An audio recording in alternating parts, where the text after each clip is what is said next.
வணக்கம். நான் உங்கள் தாரா. இது அரக்கனின் அன்னப்பறவை இவள். அத்தியாயம் 15. அக்னிக்கு விபத்து நடப்பது போல கனவு கண்டு அதிர்ச்சியில் மூழ்கியிருந்த வைதேகிக்கு தற்பொழுது குரு பேசிய போன் காலில் அக்னியின் கார் வெடித்து சிதறிய செய்தி தெரியவும் உயிரே போய்விட்டது வைதேகிக்கு. அழுது புலம்பி மயங்கியவள் சற்று நேரம் கழித்து கண்விழிக்க அப்பொழுது அக்னி நல்லபடியாக உள்ளே வர சரியாக இருந்தது. பின் சற்றும் யோசிக்காமல் இவ்வளவு நேர தவிப்பின் விளைவாக ஓடிச் சென்று அவனை கட்டி கொண்டாள். இதில் அதிர்ந்து போன அக்னி சற்று நேரத்தில் தன்னிலைக்கு வந்தவன் அவளின் அணைப்பிற்கு விளக்கம் கேட்க பெண்ணவளோ விடை தெரியாது சமாளித்துவிட்டு வெட்கியபடியே உள்ளே ஓடினாள். அதை பார்த்து ஒரு சிறு புன்னகை சிந்தினான் அக்னி. இவ்வளவு கூத்தும் இங்கே நடந்து கொண்டிருக்க அப்பொழுது ரேவதி அம்மாவும் குருவும் வந்தனர். இவ்வளவு நேரம் இதையெல்லாம் பார்க்காமல் ஒன்றுமில்லை. ஆனால் அந்த அழகிய பெண்ணவள் தன் காதலின் முதற்படியாக அவனுக்கு கொடுத்த பரிசுதனை அவன் அனுபவிக்கும் அந்த சமயத்தில் அதனை தொந்தரவு செய்ய விரும்பாமல் இருவரும் தூரமே நின்று ரசித்து கொண்டிருந்தனர். அவர்களது அந்தரங்கத்தை தொந்தரவு செய்ய விரும்பாமல் ஒதுங்கி நிற்க தற்பொழுது அவர்களின் விலகலை கண்ட பின்னரே அவர்கள் அருகில் வந்தனர். தம்பி, என்னப்பாச்சு என்று ரேவதி அக்கா மெதுவாக கேட்க, ஒன்னுல்லக்கா, ஒரு சின்ன பிரச்சனை, அவ்வளோதான் என்றவன் அருகே டிஷர்ட் அணிந்து கொண்டிருந்த குருவை பார்த்து, டேய், நீ எதுக்கு இந்த காயத்தோடு எழுந்து நிற்கிற என்று கேட்க, குருவோ, அண்ணா சும்மா இருங்க, உங்களுக்கு ஒன்றுன்னா சும்மாவா இருக்க, சரி என்னாச்சு, யார் இதுக்கு பின்னாடி இருக்கா என்று வினவவும், ஆமாண்டா, அந்த டிசிபி தான் ஆளை வச்சிருக்கான், நல்ல வேலையா ஒரு தம் அடிக்கலான்னு சொல்லிட்டு வெளியே இறங்கின 2 நிமிஷத்தில் கார் பிளாஸ்ட் ஆயிடுச்சு என்று கூறி முடிக்கவும், ஆனால் கால் பண்ணலன்னா ஏன் எடுக்கல என்று குரு கேட்கவும், டே அறிவு கட்டவனே, ஃபோன் உள்ளே இருந்துச்சுரா என்று எரிச்சலாக புரிந்தான். சரிங்கண்ணா, அப்புறம் நாளைக்கு அவன் இருக்கவே மாட்டான்னா, ஆளுங்க கிட்ட சொல்லிட்டேன், நீங்கள் போய் ரெஸ்ட் எடுங்க என்றவாறு அக்னியிடம் அடுத்தடுத்த திட்டங்களை கூறினான் குரு. அக்னி வைதேகி போன திசையை ஒரு பார்வை பார்த்தவன் என்ன நினைத்தானோ தெரியவில்லை. அக்கா, சாப்பாடை மேலே கொடுத்து விடுங்க என்றவாறே கண்களை மட்டும் காட்டிவிட்டு செல்ல அவருக்கு புரிந்தது. லேசாக கீழே குனிந்து ஒரு அமட்டுச் சிரிப்பு சிரித்தவர், அம்மாடி வைதேகி என்று அழைக்க அவளோ, தோ வரேம்மா என்றவாறு சமையல் அறையிலிருந்து வெளியே மெதுவாக பம்மியபடி வந்தாள். அக்னி இல்லாததை உறுதிப்படுத்திய பின் சற்று நடையை வேகமாக்கி அவர் அருகே வந்தவள், சொல்லுங்கம்மா என்று கேட்க, ஒன்றும் இல்லை தாயி, இந்த சாப்பாட்டை தம்பிக்கு மேலே கொண்டு போய் கொடுத்துறியாம்மா என்று கூறவும், ஏன் அவா இங்கே சாப்பிடலையா என்று கேட்கவும் மேலிருந்த அக்னி, அக்கா எவ்வளோ நேரம் என்று சத்தம் போடவும் வைதேகியும் அதற்கு மேல் மறுப்பு ஏதும் கூற விரும்பாமல் சரி கொடுங்கோ என்றவாறு சாப்பாட்டை வாங்கி கொண்டு மேலறைக்கு சென்றாள். உள்ளே சென்ற வைதேகி உணவை மேஜையில் அடுக்கி வைத்து கொண்டிருக்க அப்பொழுதுதான் பாத்ரூமில் முகம் கழுவச் சென்ற அக்னி பேண்டை மட்டும் அணிந்து கொண்டு சட்டை இல்லாமல் வந்தான். அவளை பார்த்த உடனேயே அவன் இதழ்களில் ஒரு இனம் புரியாத புன்னகை. 6 அடி வளர்ந்த அந்த ஆண்மகனின் முரட்டு தேகத்தில் இதுவரை பூத்திடாத ஓர் பாவனை சிரிப்பே. அது இப்பொழுது பூத்திருக்க அதை கண்டு ரசிக்க 2 விழிகள் போதாது, அவ்வளவு அழகாக இருந்தது. அப்பொழுது தன் பின்னே ஏதோ அசைவதை போன்று உணர்ந்தவள் சட்டென்று திரும்பி பார்க்க அவன் நின்ற கோலத்தை பார்த்து ஒரு நிமிடம் திக்கித்து விட்டாள் பெண்ணவள். ஆனால் என்னவோ தெரியவில்லை, முன்னர் போல் பயமோ அல்லது அசௌகரியமோ இல்லை. கண்களை இறுக மூடிக்கொண்டு ஓர் மாதிரியான வெட்கத்தில் திரும்பிக் கொண்டாள். நல்ல சட்டமா ரூம்குள்ளே வந்துட்டு என்னம்மா சீன் போடுறா, இவதானே வந்தா, நானா கூப்பிட்டேன் என்றவாறு அவன் உத்தவன் போல் பேச யோசிக்க அவன் மனசாட்சியோ, அட எடுவட்ட பயலே, நீதானடா அவளை கூப்பிட்ட, இப்போ பெரிய இவனாட்ட பேசுற என்று கேட்கவும், நீ மூடு என்றவாறு அதை விரட்டி அடித்துவிட்டு அவளை நோக்கி, அங்கே சவத்தில் என்ன சங்கதி, திரும்பு என்று கூறவும் அவளோ ஒன்றும் சொல்லாமல் இன்னும் வெட்கம் தாழாமல் திரும்பியபடியே நின்றாள். திரும்ப சொன்ன என்றவாறு அவன் ஆணையிட பயந்து கொண்டே திரும்பினாள் பெண்ணவள். ஆனால் கண்கள் இன்னும் இறுக மூடியிருக்க தலை கவிழ்ந்தபடியே இருந்தாள். அவளை பார்த்த அக்னியோ, எப்படி, நான் வேணா ஒரு 45 டிகிரி குனிஞ்சு மேடத்தை பார்க்கவா, நிமிந்து பாருடி என்று அவன் உருமவும் அதிர்ந்து போனவள் சட்டென்று திரும்பி பார்த்தாள். அப்பொழுதும் அக்னி சட்டை ஏதும் அணிந்திருக்கவில்லை, அவ்வாறே நின்று கொண்டிருந்தான். இப்போ எதுக்கு இவ்வளோ ட்ராமா, நான் ஒன்றும் உனக்கு வேலை வெட்டி இல்லாமல் ஷோ காட்டிட்டு நிற்கல என்று கூறவும் அவளோ திக்கி திணறியவளாக, அப்படியெல்லாம் இல்லை சார், எனக்கு ஒரு மாதிரி இருந்தது.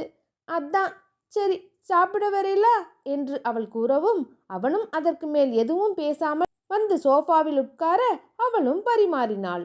அவளை பார்த்த வண்ணமே சாப்பிட்டு கொண்டிருந்த அக்னி திடீரென்று இருமியவாறு, ஹே, என்னடி சாப்பாடு இது, காரமா இருக்கு என்றவாறு ஆ ஊ என்று கூச்சல் போடவும், ஐயோ சார், ஏன் இது இப்படி இருக்குன்னு எனக்கு எதுவுமே தெரியல, நான் எதுவும் பண்ணல சார் என்றவாறு அவள் பதறவும், தண்ணி எடுத்துட்டு வாடி என்று கத்தினான். அப்பொழுது அவள் வேகமாக தண்ணீரை எடுக்கச் செல்ல கால் தடுக்கி அவள் கை அதன் மீது பட ஜாடி கீழே விழுந்து உடைந்தது. தண்ணியும் இல்லாது போய்விட ஐயோ என்று அலறினான் அக்னி. அவளோ, செத்த பொறுங்க சார், கீழே போய் என்று அவள் கூறி முடிக்கும் முன், அதுவரைக்கும்லாம் பாடி தாங்காது என்று எழுந்து அவளை இழுத்து மடியில் போட்டான். இதை சற்றும் எதிர்பார்க்காத வைதேகி, ஐயோ சார், என்ன என்று முடிக்கும் முன் அவள் இதழ்களை வன்மையாக சிறைபிடித்தான் அக்னி. இப்பொழுது முன்னர் போல் அந்த முத்தத்தில் முரட்டுத்தனம் இல்லை, மாறாக உரிமை இருந்தது. இருந்தாலும் முரட்டுத்தனம் இல்லை என்று அப்பட்டமாக கூற முடியாது. அவனுக்கே உரித்தான அந்த முரட்டுத்தனம், அவள் மீது அவன் கொண்ட காதலை அவன் எப்பொழுதும் வெளிக்காட்ட பயன்படுத்தும் அந்த ஆளுமை, அதை கொண்டு பெண்ணவளின் இதழ்களை சுவைத்து கொண்டிருந்தான். அவள் உயிர் தன்னை அதன் வழி உரிந்து எடுத்து விடுவான் போல அந்த அளவு ஆழமாக அவளை கவர்ந்து கொண்டிருந்தான். ஆனால் விந்தைக்கெல்லாம் விந்தை, அவள் இப்பொழுது அதற்கு மறுப்பு கூறவில்லை. மாறாக ஒன்றுமே செய்யாமல் அமைதியாக இருந்தாள். அவன் தோளினை இறுக பற்றியிருந்தாள். அது எப்படி என்று அவளுக்கே தெரியவில்லை. அவளால் அதை விளக்கவும் முடியவில்லை. அவனை எதிர்த்து பேசவும் முடியவில்லை.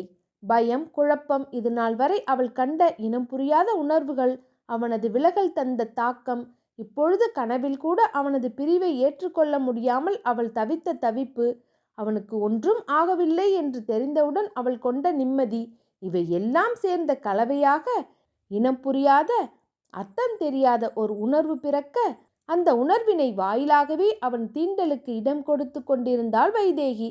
ஆம், அந்த முத்தத்தில் அவ்வளவு ஒரு ஆசை மற்றும் காதல் இருந்தது. முன்னர் போல் ஏனோ தானோ என்று எடுத்து வைத்து கடித்து வைத்தது போல் இல்லை இந்த முத்தம். நீங்கள் கணித்தது சரிதான் மக்களே, இவனுக்கு காரமும் இல்லை, ஒன்றும் இல்லை. அவளாக வந்து அணைத்த அந்த சந்தோஷத்தை கொண்டாடத்தான் இவனாகவே இவளை பிடித்து இழுத்து வைத்து முத்தமிட இவ்வாறு நாடகமாடினான். எவ்வளவு நேரம் முத்தமிட்டிருப்பான் என்று தெரியவில்லை. ஒரு 5 நிமிடம் கழித்து பெண் மூச்சுவிட சிரமப்பட்டு அவன் தோள்களை அழுத்தி பிடிக்க, அப்பொழுது அதை உணர்ந்தவன் அவளது இதழ்களை மெல்லமாக பிரித்தான். இருவருக்கும் மூச்சு பலமாக வாங்கியது. ஏதோ புயலில் அடிபட்டவள் போல் அவனை அதிர்ச்சியுடன் பார்த்து கொண்டிருந்தாள் வைதேகி. இவனோ இதழ்களில் ஒரு சிறு புன்னகையை குடிகொண்டவனாக, சமையல் எப்படி பண்ணன்னு கூட தெரியாதா உனக்கு? இத்தனை நாள் வீட்டில் தானே இருக்க என்று அவளிடம் கேட்கவும், அவளோ இன்னும் பதற்றம் நீங்காதவளாக, மன்னிச்சிருங்கோ, தெரியாமல் நடந்துடுத்து என்று அவள் கூறவும், அவளை மீண்டும் அணைத்தவன் அவள் கன்னத்தில் தன் இதழ்கள் உரசும்படி அவள் காதுகளில், ஆனா அடிக்கடி காரம் போடு, நல்லதா இருக்கு என்று கிசுகிசுத்தவன் அவளை பார்த்து கண்ணடித்தான். ஆம், அவன் மனம் இப்பொழுது அவனுக்கு வெற்றி கொடி காட்டிவிட்டது. இந்த மௌன யுத்தத்தில் அவன் வென்றுவிட்டான். இனிமேல் எதற்காக அவளிடமிருந்து விலக வேண்டும்? அவளே அவனிடம் ஓடி வந்து அவனை அணைத்து கொண்டாளே. அவள் மனதில் இது காதல் என்று முடிவாகவில்லை. ஆனால் அவன் முடிவு செய்து கொண்டான், அவள் விழுந்து விட்டாள் என்று. ஆம், அவள் நிச்சயமாக காதலில் விழுந்து விட்டாள். அர்த்தமே புரியாமல், இதுதான் வினா என்று தெரியாமல் விடைதனிலே அவள் வாழ்ந்து கொண்டிருக்கிறாள். அந்த வினாவை அவளுக்கு தெரியப்படுத்தும் காலம் வந்துவிட்டதை அறிந்து கொண்டான் அக்னி. இனிமேல் அவளிடம் இந்த மௌன காவியத்தை இயற்ற வேண்டாம், சாதாரணமாக அவளோடு இருக்கலாம் என்று முடிவிற்கு வந்தான். ஆம், என்னதான் காதலில் மென்மை அடித்தளம் என்றாலும் சிறிது வன்மையையும் கையாண்டால்தானே அது உறுதி பெறும். அந்த யுக்தி அறியாதவன் ஒன்றுமில்லை இந்த அரக்கன். அப்பொழுது சட்டென்று அவன் மீதிருந்து எழுந்தவள், என்ன மன்னிச்சிருங்கோ, தெரியாம என்று கூற, அங்கே என்ன வந்து வேகமாக கட்டி பிடிச்சியே, எதுக்கு? சத்தியமா சொல்லு, உண்மையிலேயே எதுக்கு வந்து கட்டிப்பிடிச்ச என்று அவன் மிரட்டலாக கேட்கவும், நீங்கள் நினைக்கிற மாதிரியெல்லாம் ஒன்றும் இல்லை, சத்தியமாக நான் பயந்துட்டேன். கொஞ்ச நாளாகவே உங்களுக்கு ஒரு மாதிரி நடக்கிற மாதிரி எனக்கு தோணிகிட்டே இருந்தது. நேற்று கூட என் கனவுல என்று அழுதவாறு அந்த கனவை பற்றி கூறவும், அவன் நிலையோ இதை எண்ணி சிரிக்க வாயில்லை அழவா என்று இருந்தது அக்னிக்கு. அவனுக்காக கண்ணீர் சிந்த ஒரு உறவு, தெரிந்தோ தெரியாமலோ ஒரு கனவை வைத்து தனக்கு ஏதோ ஆகிவிட்டதோ என்று அழுத அவளது குழந்தைத்தனம், அதே நேரம் அந்த அக்கறை, இதை நினைத்துத்தான் அவன் சிரிக்கவா இல்லை அழவா என்று குழம்பினான். மெல்லமாக அவள் அருகே வந்தான். அவனைக் கண்டு என்ன பயமோ தெரியவில்லை. அவள் சிறிய கால்கள் பின்னோக்கி அடிகள் எடுத்து வைக்க, அதற்கு சற்றும் தளராமல் அவள் எடுத்து வைக்கும் 5 அடிக்கு சமமாக ஓரடி எடுத்து வைத்து முன்னே வந்தான். அவள் செய்த இந்த குறும்புத்தனத்திற்கு முட்டுக்கட்டை போடும் வகையாக சுவர் அமையவும் அதில் இடித்தவாறு நின்றாள். அவள் இருபுறமும் கைகளை ஊன்றியவன் ஒரு கையால் அவள் தாடையை நிமிர்த்தி தன்னை பார்க்கும்படி வைத்தான். தன் கட்டை விரல் கொண்டு அவளது இதழ்களை வருடினான். அவ்வாறே சற்று கைகளை உயர்த்தி அவனுக்காக கண்ணீர் சிந்திய அந்த கண்களை வருடி கன்னங்களில் மெல்லமாக முத்தமிட்டான். அவ்வளவு மென்மையாக இருந்தது அவனது தீண்டல். இதழ்களை சுவைக்கும் பொழுது இருந்த அந்த முரட்டுத்தனம் சுத்தமாக இல்லை. ஒரு பூ போல இருந்தது. அவன் இதழ்களை அவளால் உணர முடிந்தது. அவ்வளவு மென்மையாக முத்தமிட்டுவிட்டு அவள் கண்களை பார்த்தான். "ஏய், வேறெதுவும் சொல்லணுமாடி?" என்று கேட்க, இல்லை என்று தலையை மட்டும் ஆட்டினாள் வைதேகி. ஒரு நிமிடம் அவளை ரசித்தவன், "சரி போ" என்று சொல்லி சற்று விலகியதுதான் மிச்சம். இருந்த இடம் தெரியாது ஓடிவிட்டாள் பெண்ணவள். அவள் போனதும் வெளியே சென்று அவள் போன திசையை பார்த்தபடி, "இதுக்கு தாண்டி ஆசைப்பட்டேன். உன்னோட இந்த மௌனத்தை முதல் சம்மதமாக எடுத்துக்கிறேன். ஆனால் நானா எதுவும் சொல்ல மாட்டேன். எல்லாமே உன் வேலையாக தான் இருக்கணும். புரிஞ்சுதா? ரொம்ப அழுகாத, அழகா இருக்க." அப்புறம் என்று கூறும்போதே சிறிது வெட்கம் தட்ட, "அக்னி, என்னடா பண்ற? கண்ட்ரோல்" என்றவாறு சோற்றை லேசாக குத்தியவன், ஆனாலும் 1000 பேரை ஜெயிச்சு பிஸ்னஸ்லையும் 1000 எதிரிங்களை அழிச்சு அண்டர் கிரவுண்ட்லையும் நம்பர் 1 இருக்கும்போது கூட இவ்வளோ சந்தோஷம் வந்ததில்லடி. உன் கூட நான் மௌனத்தாலையும் அமைதியாலையும் போட்ட இந்த 1 மாத யுத்தத்தில் ஜெயிச்சிட்டேன்னு நினைக்கும்போது ரொம்பவும் பெருமையாக இருக்குது. ஆனால் இதோட இது நிற்காது, இன்னும் இருக்குது. இனிமேல் நடக்க போகிற எல்லாத்துக்கும் நீ தான் முதல் அடி எடுத்து வைக்க போகிற. அப்படி இல்லைனாலும் என்னோட தொடுகைக்கு நீ இனி எந்த மறுப்பும் சொல்ல மாட்ட. அது எனக்கு நல்லாவே புரிஞ்சு போச்சு.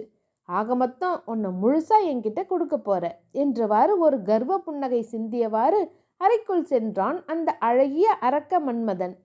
இங்கே கீழே இறங்கி வந்த வைதேகி வேகமாக மேல்மூச்சு கீழ்மூச்சு வாங்கி கிச்சனுக்குள் சென்றவள் ரேவதி அம்மா அருகே சென்று நிற்க, அவரோ, "என்ன தாயி, என்னாச்சு? ஏன் இப்படி மூச்சு வாங்குது? என்ன எதையாச்சும் பார்த்து" என்று முடிக்கும் முன் வைதேகி ஒரு கணம் திரும்பி பார்க்க, அவளது இதழ்களில் அவன் வரைந்து வைத்திருந்த ஓவியம் என்ன நடந்திருக்கும் என்பதை ரேவதி அம்மாவிற்கு உணர்த்தியது. லேசாக கீழே குனிந்து சிரித்து கொண்டவர், "சரி, சாப்பிட்றியாத்தா?" என்று கேட்கவும், "வேண்டாமா நேக்கு" என்று கூறி முடிக்கும் முன், "இல்லை தாயி, ஏதாவது சாப்பிடு. செத்த நேரம் முன்னாடி தானே மயக்கம் போட்டு விழுந்த. இன்னும் கிறக்கமாக இருக்க போகுது. கொஞ்சம் சாப்பிடுதா" என்றவாறு அப்பொழுதே சுட்டு கொண்டிருந்த தோசையை பொடி மற்றும் எண்ணெய் சேர்த்து குழப்பி அவளுக்கு சாப்பிட கொடுத்தார். வைதேகிக்கு உதடு வலி எடுத்தது. ஆம், நம் மன்மதன் செய்து வைத்த காரியம் அப்படி. சாப்பிடும் பொழுதும் அவளால் கவனம் செலுத்த முடியவில்லை. ரேவதி அம்மா என்னவென்று கேட்க, ஒன்றுமில்லை என்றவாறே தோசையை பீய்த்து பொடியில் தடவியவாறு இருந்தாலே தவிர வாயில் வைத்தபாடில்லை. இதை பார்த்த வைதேகி அம்மாவோ தோசையை அவளிடமிருந்து வாங்கி ஊட்டிவிடத் தொடங்கினார். சாப்பிட்டு முடித்தவள் அங்கிருந்து எழும்ப நினைத்தவள் சட்டென்று திரும்பி ரேவதி அம்மாவிடம், "அம்மா, உங்ககிட்ட ஒன்று சொன்னால் தப்பா எடுத்துக்க மாட்டேலே" என்று கேட்கவும், "சொல்லு தாயி" என்று வைதேகி அம்மா கூறவும், அது எப்படி சொல்றதுன்னு தெரியல. இது சரியா தப்பான்னு தெரியல" என்றவாறு தன் கைகளை பிசைந்தவாறு ரேவதி அம்மாவிடம் குழம்பிக் கொண்டிருந்தாள் வைதேகி. அவள் எதை பற்றி பேச வருகிறாள் என்பது அவருக்கு புரிந்துவிட்டது. அவளை அருகே அழைத்து அவளது தலையை லேசாக கோதிவிட்டவர், "அதெல்லாம் ஒன்றும் தப்பில்ல தாயி. நீ அவர் உன்னை தொடும்போது ஏதாவது சங்கடத்தை உணர்ந்தியாமா?" என்றவாறு அவர் கேட்டே விட்டார். ஆம், இனிமேல் இந்த பெண்ணவளிடம் எந்த ஒரு உணர்வுகளையும் மறைப்பது தேவையற்றது என்று அக்னி மட்டுமில்லை, ரேவதி அம்மாவும் புரிந்து கொண்டார். இவளோ அதிர்ச்சியுடன், "இவாளுக்கு எப்படி இதெல்லாம் தெரியும்?" என்றவாறு அவரை பார்த்து வைக்க, நம்மளை மனசார விரும்புகிற ஒரு ஆம்பளை நம்மளை தொடுறது அந்த பொண்ணுக்கு தப்பா தெரியலைன்னா வேற எதுவுமே தப்பில்லம்மா என்று சிரித்தபடி அவளை அனுப்பி வைத்தார் ரேவதி அம்மா. இது புரியாத பேதையோ அங்கிருந்து அகல பார்க்க, அப்பொழுது வெளியே ஏதோ சத்தம் கேட்பது போல் இருந்தது. அவளோ அதை பெரிதாக கண்டுகொள்ளாது விலக முயலவும் அப்பொழுது உள்ளே வந்த ஒரு பாடிகார்டு குருண்ணா அண்ணா என்று சத்தம் கொடுக்கவும் அறையில் இருந்த குரு வெளியே வந்தான். என்னடா வேணும் உனக்கு என்றவாறு நெட்டி முறித்து கொண்டே வந்தவனிடம், அண்ணா வெளியில ஏதோ ஒரு பொண்ணு உள்ள விட சொல்லி சண்டை போட்டுட்டு இருக்குது. எவ்வளோ சொன்னாலும் போக மாட்டேங்குது. அக்னி சார் ரெஸ்ட் எடுத்துட்டு இருக்காருன்னு சொல்லியும் பார்த்துட்டேன்னா அப்பாயின்மெண்ட் எதுவுமே அந்த பொண்ணு கையில் இல்லை.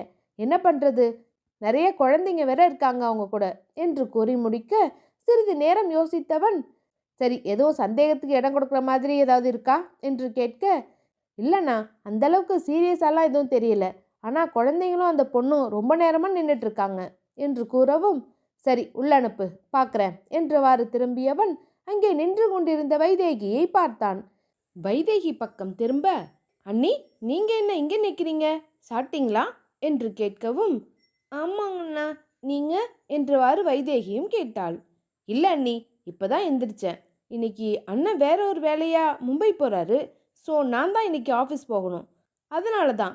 சரிங்க அண்ணி நீங்கள் போய் ரெஸ்ட் எடுங்க, நான் அந்த பொண்ணு யார் என்னன்னு பார்த்துட்டு வரேன் என்றவாறு குரு கூறவும் அவளும் தலையசைத்து விட்டு மேலே சென்றாள். சரியாக அவள் செல்லவும் உள்ளே சத்தமிட்டு கொண்டே வந்தாள் ஒரு பெண். என்ன நினைச்சிட்டு இருக்கா இவ மனசுல, நாங்க ஒன்றும் பிச்சை எடுக்கிறதுக்கு வரல, அந்த வாட்ச்மேன் என்னன்னா அந்த பேச்சு பேசிட்டு இருக்காரு, இந்த பச்சை மண்ணுங்க முகத்தை பார்த்த பிறகுமா விடுறதுக்கு மனசு வரல, உள்ளே இருக்க பெரிய மனுஷன் என்னதான் மனுஷாலோ, ஏதோ எங்க ஹெட்மாஸ்டர் சொன்னார்னு சொல்லிட்டு இவ ஆத்துக்கு குழந்தைங்களையும் கூட்டிட்டு வந்துட்டேன். பாவம் 1/2 மணி நேரமா நின்றுட்டு இருக்கா, அந்த ஆளை பார்த்து நல்ல நாகரிகமா நறுக்குன்னு 4 வார்த்தை கேட்டு விடணும். என்ன சார் நீ இதெல்லாம் உங்களோட தர்மமான்னு. சரிடி உள்ளே வந்துட்டேன், நோக்கு அப்புறம் கால் பண்றேன், இப்போ வைக்கிறேன்டி என்றவாறு போனில் அவள் தோழியிடம் அவள் புலம்பிக் கொண்டே வந்தது குருவிற்கு கேட்காமல் ஒன்றும் இல்லை. ஆனால் கேட்டாவனோ ஒரு நொடிக்கு மேல் அதிர்ந்து விட்டான். காரணம், அந்த குரலுக்கு சொந்தக்காரி யார் என்று அவன் அறிந்து விட்டான். அது வேறு யாரும் இல்லை, அவன் கனவுகளை களவு கொண்டு காதல் வெள்ளத்தில் அவனை கரை புரண்டு ஓடச் செய்த அவனது அழகு மங்கை, காதல் தேவதை அம்புஜமேதான். ஆம், அவள்தான் உள்ளே வந்து கொண்டிருந்தாள். அழகாக ஒரு பச்சை நிற காட்டன் புடவை அணிந்து தலைமுடியை ஜடை பின்னி நெற்றியில் சந்தனம் குங்குமம், கண்களில் சிறிது மை, இவைதான் அவள் சூடிய ஒப்பனைகள். அந்த குழந்தைகளிடம் கொஞ்சியவாறே ஓர் வளர்ந்த குழந்தை என வந்து கொண்டிருந்த அவளை பார்த்த கணம் அவன் எண்ணிலடங்கா உணர்வுகளுக்கு உள்ளானான். மகிழ்ச்சி, தூக்கம், ஏக்கம் என அனைத்திற்கும் விடை கூறவியலாது அவளை பார்த்தவாறே நின்றான்.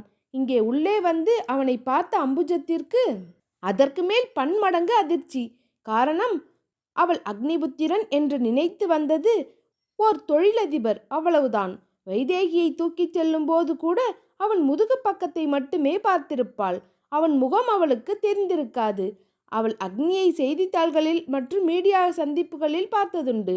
வைதேகியை தூக்க வந்த அரக்கன்தான் இந்த அக்னி என்பது இங்கே குருவை பார்த்ததும் தான் அவளுக்கு தெரிந்தது. வைதேகி போன நாளிலிருந்து சோகத்தில் மூழ்கிவிட்டாள். யாரிடமும் ரொம்பவும் பேசுவதில்லை, நேராக வேலைக்கு வந்துவிட்டாள். வைதேகி பற்றி வெளியே மூச்சு கூட விடமாட்டாள். அதனாலோ என்னவோ அவளை தூக்கிச் சென்றது அக்னிதான் என்பது அந்த பெண்ணுக்கு தெரியவில்லை. உள்ளே வந்ததும் குருவை பார்த்தவள் ஒரு நிமிடம் அதிர்ச்சியில் நின்றாள்.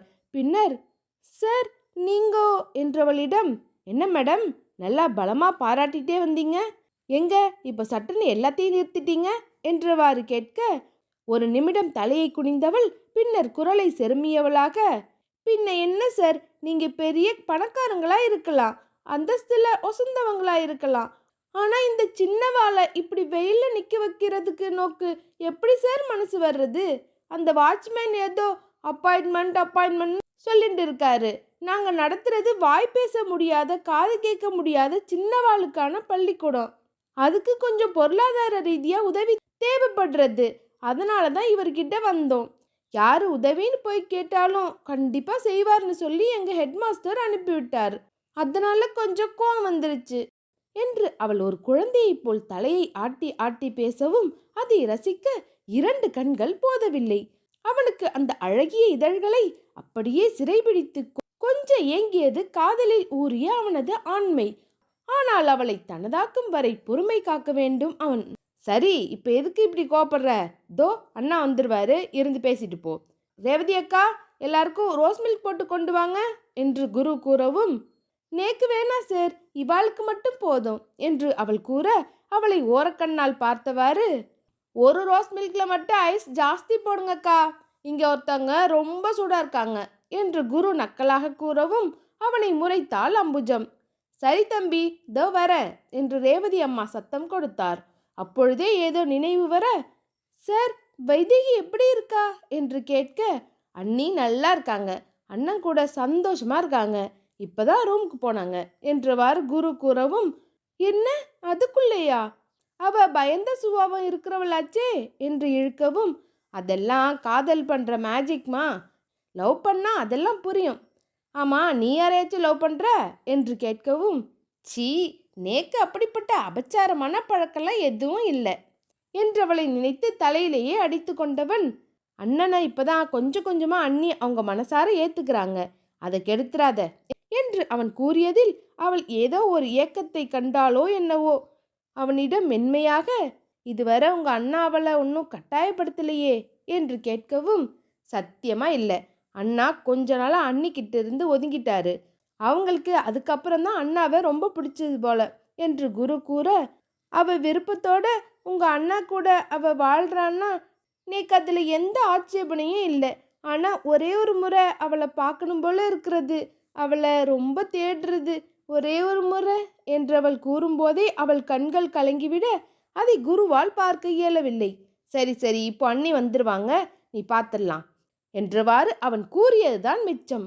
தற்செயலாக அறையிலிருந்து வெளியே வந்த வைதேகி கீழே பார்த்தவுடன் அதிர்ந்து போனவள் மகிழ்ச்சியில் கண்கள் கலங்கி அம்பு என்றவாறு சத்தமிட்டு கொண்டே கண்களில் நீர் வழிய படிக்கட்டுகளில் ஓடி வந்தாள். வைதேகியை கண்டபின் அம்புஜம் குருவை எல்லாம் கண்டுகொள்ளவே இல்லை. வந்த காரியத்தையும் மறந்தவளாக வேகமாக ஓடிச் சென்று அவளை அள்ளி அணைத்து கொண்டாள்.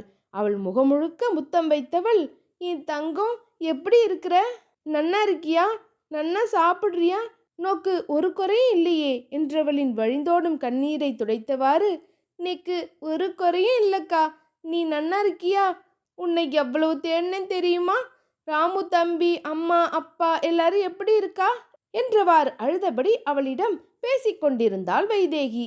இங்கே இருவரையும் பார்த்தபடி நின்று கொண்டிருந்தான் குரு. ஆனால் அவனது முழு கவனமும் அம்புஜத்தின் மேல்தான். அடியே வந்த, ஏதோ கத்துன, இப்போ இப்படி அழுகிற, உன்னை புரிஞ்சுக்கவே முடியல, உன்னை நினச்சிக்கிட்டே இருக்கிறதுக்கு எனக்கு என்னதான் கிடைக்க போகுதோ என்றவாறு மனதிற்குள் நினைத்து சிரித்தவன் பின் லேசாக இரும அப்பொழுது இருவரும் பிரிந்து நின்றனர். அம்புஜம் அவனை பார்த்து முறைக்க, வைதேகியோ அண்ணா இவதான் என்று முடிக்கும் முன், தெரியும் அண்ணி, அண்ணா இப்போ வந்துடுவாரு, இதெல்லாம் சட்டுன்னு புரிஞ்சுக்க மாட்டாரு, சத்தம் போடுவாரு, அதான் முதல்ல அவங்க வந்த வேலையை பற்றி என்னன்னு பேசிக்கட்டும் என்றவாறு கூறவும் அப்பொழுதுதான் அக்னியும் கீழே இறங்கி வந்தான். அக்னியை பார்த்த கணமே அம்புஜத்திற்கு லேசாக அவன் மீது கோபம் வந்தது. தன் தங்கையை தூக்கி வந்தவன் என்பதற்காக கோபம் கொண்டவளாக தலையை குனிந்தவாறு நின்றாள் அம்புஜம். கீழே வந்த அக்னி அவளை பார்த்து, நீ யாரு, அப்புறம் இவ்வளோ குழந்தைங்க என்று வினவ, டாக்டர் அம்பேத்கர் மாற்றுத்திறனாளிகள் பள்ளியிலிருந்து வர்றோம் என்று முழு விவரமும் அவள் கூறவும் அங்கே நின்ற வைதேகி முன்னே வந்து, இவ என் அக்கா தான் என்று குறிப்பை தயங்கியபடியே பதிவு செய்ய, வைதேகிக்கு தெரிந்தவள் என்று அறிந்ததும் ஒன்றுமே பேசாமல் ஹெட்மாஸ்டரிடம் ஃபோன் செய்து 2 நிமிடங்களில் பேசியவன் பின்பு குருவிடம் செக்கை எடுத்து வர சொல்ல அவனும் உடனே கொண்டு வந்து கொடுத்தான். செக்கை வாங்கி அதில் 3 கோடிக்கு ரொக்கம் எழுதி கையொப்பமிட்டு கொடுத்தான். இனிமே உங்கள் ஸ்கூல் என்னோட பொறுப்பில், நான் எடுத்துக்கிறேன், அண்ட் ஸ்கூலுக்கு இனிமேல் தேவையான எல்லாமே நான் அரேஞ்ச் பண்ணி கொடுக்குறேன், இப்போ நீங்கள் விருப்பப்பட்டீங்கன்னா இங்கே கொஞ்ச நாள் இருக்கலாம் என்று தன் அழகு மங்கையை ஒரு நிமிடம் பார்த்தவாறு கூறினான். அவன் அறியாமல் இல்லை, அவளது அக்காவை இத்தனை நாள் கழித்து பார்த்தவள் தற்பொழுது அவளோடு சிறிது நேரம் கழிக்க ஆசைப்படுவாள் என்று. இதை கேட்ட வைதேகிக்கு உச்சகட்ட மகிழ்ச்சி. அவனை ஒரு நிமிடம் புன்னகையுடன் பார்த்தாள். தன் ஆசைகளை தான் சொல்லாமலேயே புரிந்து கொண்டான் அல்லவா. என்னதான் முரணாக இருந்தாலும் தன் மனதில் உள்ளவற்றை அப்படியே செய்துவிட்டான். தனக்காக ஒரு பள்ளியை விலைக்கு வாங்கி அதை நல்லபடியாக நடத்தி அதில் உள்ள குழந்தைகளுக்கு நல்ல எதிர்காலத்தை தரப்போகிறான் என்பதை எண்ணி பெருமிதம் கொண்டாள். இதுவே அவனின் மீது அவளுக்கு இன்னும் காதலை கூட்டியது. என்னதான் முரட மாதிரி இருந்தாலும் இவாளுக்குள்ளேயும் ஒரு நல்ல மனுஷா ஒளிஞ்சிட்டு தான் இருக்கா. யாருக்கு மனசு வரும் சின்னதா ஒரு உதவி கேட்டாவா கிட்ட இவ்வளோ பெரிய உதவி பண்ணுறதுக்கு? அப்புறம் அக்காவை என் கூட கொஞ்ச நாள் இங்கேயே இருக்கிறதுக்கு அனுமதியும் கொடுத்துட்டா. இவா நல்லவா தான், என்ன இருந்தாலும் அதை விட அதிகம் கெட்டவா. இருந்தாலும் நல்லது பண்ற கெட்டவா என்றவாறு முன்பு அக்னி பேசிய வசனமெல்லாம் பேசி அவளை வீழ்த்தினாள். அம்புஜம் சிறிது தயங்கியவள் பின்பு வைதேகி முகத்தில் இருக்கும் மகிழ்ச்சியை பார்த்தவளாக, சரிங்க சார், ரொம்ப நன்றி. ஆனால் முதல்ல சின்னவாளை எல்லாம் ஸ்கூலில் கொண்டு போய் விடணும். நான் விட்டுட்டு வந்துடுறேன் என்றவாறு கூற, சரி, நீங்கள் விட்டுட்டு உங்களோட பொருட்கள் எல்லாம் எடுத்து வச்சிருங்க. குரு வந்து உங்களை கொஞ்ச நேரம் கழித்து பிக்கப் பண்ணிப்பான். இப்போவும் உங்களை ட்ராப் பண்ணுறதுக்கு வேன் அரேஞ்ச் பண்ணியிருக்கேன், அதிலே நீங்கள் போகலாம் என்று கூறிவிட்டு செல்லும் முன் யாரும் பார்க்காத நேரம் பார்த்து வைதேகியை பார்த்து கண்ணடித்து விட்டு சென்றான். இதில் பெண்ணவளின் கன்னங்கள் சிவந்தன. இதுவல்லவா காதலின் திருவிளையாடல்.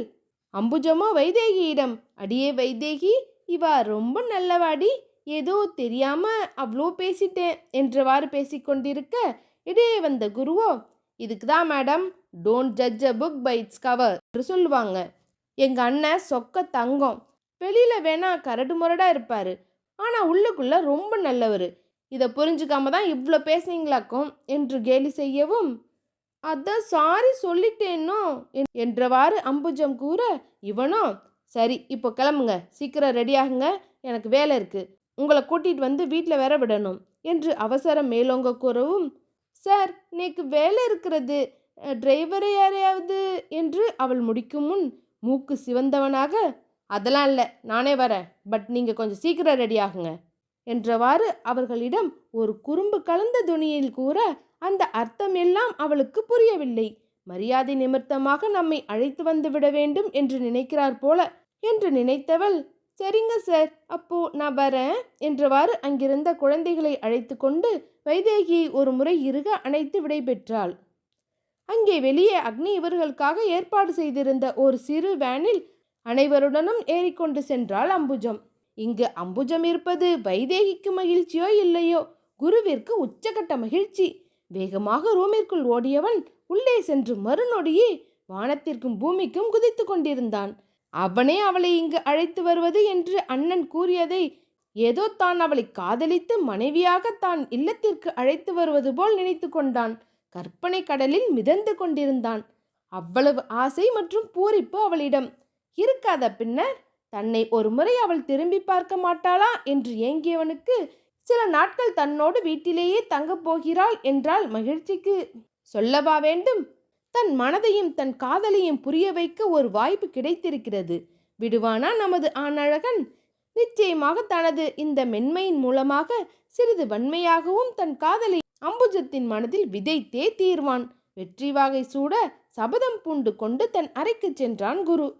ஒரு வழியா நாம எதிர்பார்த்து காத்திருக்க அந்த சமயம் வரப்போகுது மக்களே. இந்த பைய எங்க இறுதி வரை தேவதாசாவே இருந்துருவானோ. நீங்க கதர்னத்துக்கு பலனா இனி டபுள் டமாக்கா ரொமான்ஸ் தான். இனி குருவுக்கும் கொஞ்சம் என்டர்டெயின்மெண்ட் தானுங்கோ. நம்ம பயல ரொம்ப படுத்தி எடுத்துட்டோம் இல்லையா, அதான். இத்தனை நாள் அரக்கனை தனது எதிர்ப்பாலும் வெறுப்பாலும் சுழட்டி கொண்டிருந்த இந்த அழகியை இவன் தற்போது மௌனத்தால் ஆட்டி வைக்க, காலமும் விதியும் கற்பனைகளும் இவர்களது காதலுக்கு தூபம் போட ஒரு வழியாக அவன் மீது தான் கொண்ட காதலை உணரத் தொடங்கிவிட்டாள் இந்த மங்கை. தன் காதலை ஒவ்வொரு அசைவுகளிலும் வெளிப்படுத்துகிறாள். ஆனால் காதல் என்று தெரியாமலேயே அதை முற்றிலுமாக உணர்ந்து தன்னையே அவளிடம் அவள் கொடுக்க போகும் அந்த நாள் என்று வருமோ? பொறுத்தார் பூமி ஆழ்வார் மக்களே.